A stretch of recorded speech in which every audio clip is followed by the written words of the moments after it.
hội xin lỗi lớn nhất năm 2024, Việt Anh People, fanpage ủng hộ anh trai, bị lật tẩy. Dù lên xin lỗi nhưng cá nhân, tập thể này vẫn không nhận được sự đón nhận từ netizen.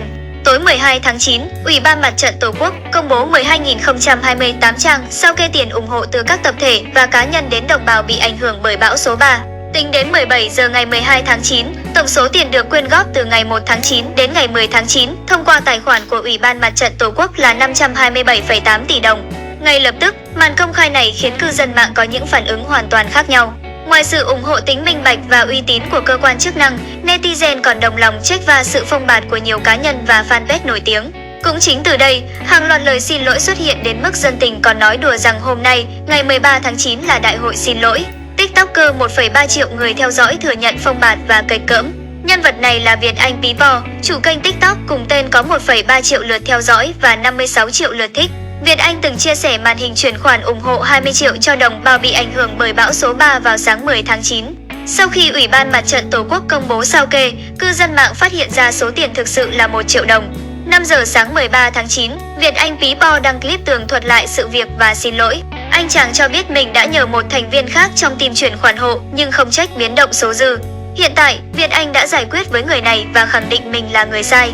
Anh chàng cũng đã chuyển khoản lại số tiền 20 triệu đồng cho Ủy ban Mặt trận Tổ quốc. Kể cả up video này, mình vẫn cảm thấy nó cũng chỉ là sự phông bạt cho hành động của mình. Hành động xấu hổ này của mình đáng bị lên án và nhận được nhiều bài học cho bản thân. Mình xin lỗi vì hành động kịch cỡm và phông bạt này đã ảnh hưởng đến mọi người. Mình xin lắng nghe tất cả góp ý để hoàn thiện và sống đúng hơn. Người sai, lỗi sai tất cả là mình. Xin lỗi mọi người, dù rất khó nhưng mình vẫn mong sẽ có cơ hội để sửa sai, kiểm điểm bản thân. Xin lỗi mọi người thật nhiều, Việt Anh nói. Fanpage ủng hộ anh trai vượt ngàn chông gai phù phép từ 200.000 lên 20 triệu. Không chỉ cá nhân mà các fanpage cũng nhận chỉ trích vì phông bạt số tiền ủng hộ. Một trong những trường hợp gây chú ý nhất nhì là fanpage ủng hộ anh trai vượt ngàn chông gai có tên bắt đầu bằng hội seeding với 46.000 người theo dõi. Theo đó, page này từng công bố số tiền ủng hộ là 20 triệu đồng, nhưng sau khi minh bạch sao kê, cư dân mạng đã phát hiện ra số tiền được chuyển khoản là 200.000. Vì vậy, dân tình đã tìm đến page để yêu cầu được biết sự thật. Sáng sớm 13 tháng 9, page này đã giải thích và xin lỗi, cho biết việc này đến từ một admin trong nhóm. Hiện tại admin này đã chủ động thú nhận và cũng đã bị cắt quyền admin. Nguyên văn giải thích trên page: Xin chào mọi người, mình là admin lập ra hội seeding. Mình vừa ngủ dậy thì nhận được một tin không hay về hình ảnh của hội, cảm thấy tính chất sự việc có vẻ khá lớn nên mình muốn đứng ra nhận lỗi về vấn đề này. Nếu các bạn theo dõi page từ đầu sẽ biết page có 3 admin đăng bài chính, ngoài ra dạo đây có thêm 2 admin phụ nữa. Vì page vốn được lập ra chỉ để hai với cảm xúc nên mình cũng không đặt nặng việc phải kiểm tra, duyệt kỹ nội dung trước khi các thành viên khác đăng bài. Đây là một thiếu sót lớn từ mình. Bạn admin post bài đó đã chủ động thú tội với mình từ đêm qua và tới giờ mình mới đọc được. Hiện tại, mình cũng không biết phải trả lời hay có gì để bao biện cũng như bênh vực bạn ấy hết. Bạn ấy đã làm sai và làm xấu đi một phần hình ảnh của hội, một phần hình ảnh fan của các anh. Mình cũng rất là hổ thẹn trước vấn đề này. Giờ đây, mình chỉ biết gửi lời xin lỗi tới mọi người và gỡ quyền quản lý trên trang của bạn ấy. Thực sự, mình cũng không biết phải làm thế nào lúc này, mong mọi người giơ cao đánh khẽ và mình cũng xin cúi đầu nhận tất cả sự khó chịu từ mọi người. Cảm ơn và trân trọng thật nhiều. Tuy nhiên, bài đăng này lại nhận về nhiều sự phản đối từ cư dân mạng vì bị cho là không thỏa đáng, càng gây thêm nhiều nghi hoặc và sự hoang mang. Bởi lẽ mọi người cho rằng người trực tiếp gây ra vấn đề này phải xin lỗi, không phải để một người khác đứng ra. Bên cạnh đó, sự việc cực kỳ nghiêm trọng sẽ ảnh hưởng nặng nề hình ảnh của chương trình cũng như các anh tài. Hiện tại page đã cập nhật thêm bài đăng mới là lời xin lỗi từ admin gây ra sự việc. Song admin này vẫn đang dùng một tài khoản clone để lên tiếng vì rất sợ và lo lắng, chưa dám đối diện sự thật. Lỗi này say do xuất phát từ sự ưa khoe mẽ và sự bồng bột của mình khi tưởng rằng sẽ không có hậu quả gì xảy ra. Nhưng kết quả lại trở thành như bây giờ khiến mình tự nhìn nhận lại và thấy mình sai rất nhiều. Người này viết, kêu gọi ủng hộ rồi ăn chặn 10 triệu. Không chỉ phông bạt tiền ủng hộ, màn sao kê còn khiến cư dân mạng khui ra những vụ ăn chặn đầy bất ngờ. Cụ thể, trong một group bắt đồ, admin đã cẩn thận check giao dịch ủng hộ của người có kêu gọi trong group và phát hiện trường hợp gian lận. Theo đó, một người tên KL đã đấu giá một món đồ có giá 6 triệu, nhận thêm tiền ủng hộ từ vài người khác nữa để được con số 10 triệu và tuyên bố sẽ đem số tiền này đi ủng hộ. Tuy nhiên, số tiền mà KL thực sự ủng hộ chỉ là 100.000. Vì vậy, admin đã công bố sự việc để mọi người kiểm chứng. Mình cực kỳ ghét việc ăn chặn trên đồng tiền thiện nguyện của những tấm lòng hảo tâm tin, tưởng bạn nhờ bạn gửi đến Mặt trận Tổ quốc để khắc phục thiên tai mà bạn lại làm như vậy. Rất thất vọng nên nửa đêm mình lên thẳng bài trên group để mọi người cùng kiểm chứng với mình. Hiện tại, KL đã chuyển khoản lại cho mặt trận Tổ quốc số tiền 10 triệu và xin lỗi. Mình là L. Rất xin lỗi mọi người về câu chuyện vừa qua, mình biết mọi người rất bức xúc này. Mình lên bài muốn xin lỗi toàn thể giúp vì đã tin tưởng mình nhưng mình lại làm sai. Mình đã khắc phục hậu quả và sửa sai, mong toàn thể giúp cho mình một cơ hội sửa sai. Mình cũng không biết nói gì ngoài lời xin lỗi, mình xin lỗi rất nhiều. Hiện tại, những lời xin lỗi kiểu như thế này vẫn liên tục xuất hiện trên mạng xã hội và gây choáng váng cho cộng đồng.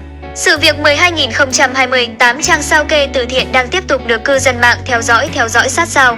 Giữa bối cảnh này, mỗi số tiền được gửi đi để ủng hộ đồng bào bị ảnh hưởng do bão số 3 đều đáng quý. Tuy nhiên, hành động không trung thực hay ăn chặn tiền từ thiện là đáng bị lên án. Quế Vân và vợ chồng Ưng Hoàng Phúc bị chỉ trích khi đi cứu trợ giữa trung tâm Hà Nội. Việc người của công chúng chung tay giúp đỡ, lan tỏa tinh thần trách nhiệm với cộng đồng là điều vô cùng đáng quý ở thời điểm này. Tuy nhiên, những phần gạo, bánh, mì, nhu yếu phẩm sẽ thật sự ý nghĩa hơn gấp nhiều lần khi được trao đúng thời điểm, đúng nơi thật sự cần.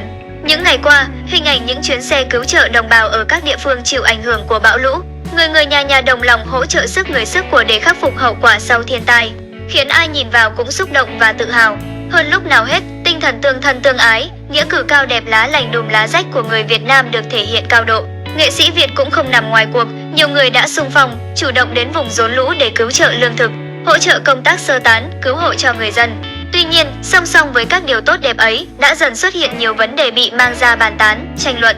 Mới đây nhất, vợ chồng Ưng Hoàng Phúc, Kim Cương và Quế Vân vướng ồn ào vì bị cho rằng lợi dụng việc tự thiện để làm màu, gây sự chú ý. Cụ thể, vào tối 12 tháng 9, Quế Vân đăng tải loạt hình ảnh ngồi thuyền cùng vợ chồng Ưng Hoàng Phúc đi phát mì tôm, lương thực cho bà con ở khu vực Phúc Tân, quận Hoàn Kiếm. Trên trang cá nhân, Quế Vân chia sẻ, Kim Cương em ấy hơi sốc, em ấy không nghĩ giữa thủ đô mà lại phải đi thuyền vào là chuyện chẳng ai có thể ngờ tới. Khắc phục sau lũ nó mới khủng khiếp, bùn lầy, ẩm ướt, trẻ em muốn ra ngoài chơi phải ngồi trên phao. Về phần Kim Cương, cô cũng viết, ngoài khoản tiền nhỏ được chuyển đến Ủy ban Mặt trận Tổ quốc thì vợ chồng Hoàng Phúc và Kim Cương cũng đến trực tiếp thăm hỏi bà con quanh khu Long Biên. Hà Nội thôi mà đã khủng khiếp rồi còn biết bao chỗ khác sẽ ra sao. Bà con khổ không từ nào tả, đoàn thiện nguyện cùng vợ chồng mình trao nhu yếu phẩm cho bà con đang chịu ảnh hưởng mất điện và ngập lụt. Việc hỗ trợ đồng bào bị ảnh hưởng của lũ lụt là chuyện đáng quý ở thời điểm này, không hề sai. Tuy nhiên, cư dân mạng cho rằng Quế Vân và vợ chồng Ưng Hoàng Phúc nên dành thời gian để tìm hiểu kỹ về khu vực mà họ sẽ mang đến cứu trợ, giúp đỡ. Bởi lẽ, bên dưới các bài đăng của vợ chồng Ưng Hoàng Phúc, Quế Vân thì nhiều người dân sinh sống tại Hà Nội cho biết vì là vùng ngoài đê sông Hồng nên người dân ở khu vực Phúc Tân, quận Hoàn Kiếm đã quen với việc đường xá ngập như thế này. Mặc dù năm nay mưa lớn, ngập sâu hơn nhưng họ có đủ kinh nghiệm để đối phó, xoay sở để tự bảo vệ, ổn định cuộc sống của mình. Thậm chí, có netizen còn cho biết người dân ở Phúc Tân còn tự tạo niềm vui bằng cách trèo sắp đi dạo, cho trẻ con nghịch nước, lạc quan đối mặt với bão lũ. Nhìn chung, điều kiện của người dân sống tại khu vực này trước mắt có chút bất tiện nhưng không khó khăn đến mức rơi vào tình trạng cần cứu trợ cấp bách. Ở thời điểm như hiện tại, nhiều khu vực khác tại Hà Nội cũng như các địa phương lân cận đang chịu ảnh hưởng nặng nề, cần được hướng về để giúp sức hơn. Đáng nói hơn, một người dân còn phản pháo cho rằng Quế Vân, vợ chồng Ưng Hoàng Phúc đã nhầm lẫn trong việc cứu trợ. Các sao Việt này cho rằng mang nhu yếu phẩm đến cho bà con ở địa bàn quận Long Biên. Tuy nhiên thực tế vào chiều 11 tháng 9, Ủy ban Nhân dân quận Long Biên, Hà Nội đã di rời 970 người ra khỏi khu vực nguy hiểm do nước sông Hồng dâng cao. Cụ thể, phường Cự Khối 619 người, Ngọc Thụy 142 người, Long Biên 30 người, Bồ Đề 68 người, Giang Biên 95 người, Ngọc Lâm 16 người. Ngày Quế Vân đến cứu trợ là 12 tháng 9, thời điểm này đa phần người dân chịu ảnh hưởng của lũ ở khu vực Long Biên đã được đưa đến nơi an toàn. Một chi tiết khác khiến cư dân mạng vô cùng bức xúc, cho rằng các nghệ sĩ này đã lợi dụng việc làm từ thiện để làm màu chính là họ mở livestream. Không chỉ đầu tư máy thu âm, máy quay mà một người trong ekip còn đề nghị Quế Vân và vợ chồng Ưng Hoàng Phúc đứng ở khu vực ngập sâu hơn.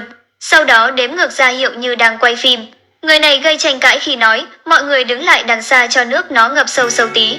Đứng ngập sâu, ra hẳn đằng kia đi. Máy chạy 3, 2, 1 bắt đầu.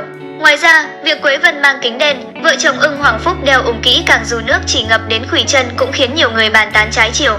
Đến rạng sáng ngày 13 tháng 8, Quế Vân đã xóa bài đăng phát quà từ thiện trên nhưng lên tiếng đáp trả những vấn đề cư dân mạng đang bàn tán.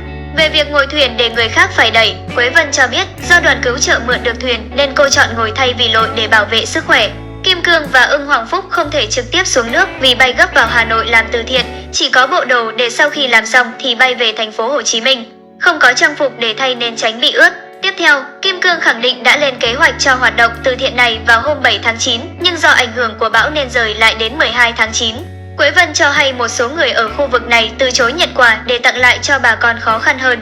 Một số ý kiến của cư dân mạng: mình đi giúp những người đang trong trường hợp bất khả kháng cần sự giúp đỡ thì mới là giúp, còn người ta đang sống cuộc sống bình thường.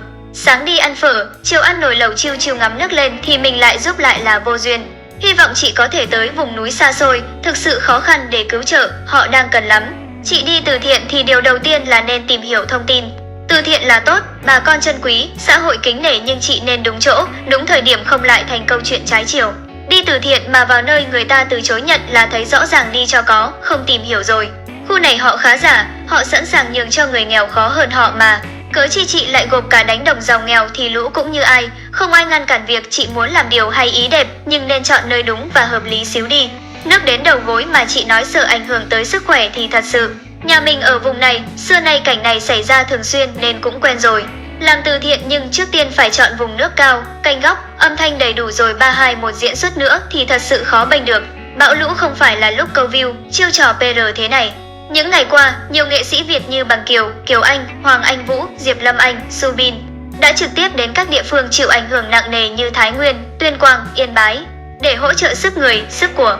Không chỉ mang những chuyến hàng cứu trợ lương thực, nhu yếu phẩm mà hơn 50 nghệ sĩ hưởng ứng lời phát động đóng góp vào quỹ của Ban Cứu trợ Trung ương, Ủy ban Mặt trận Tổ quốc Việt Nam để khắc phục hậu quả sau lũ lụt.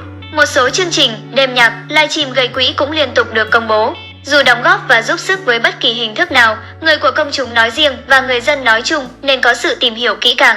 Không nên mang danh từ thiện cứu trợ để trục lợi ngay tại thời điểm khó khăn này để dẫn đến những hành vi đánh bóng tên tuổi hay phô trương phản cảm.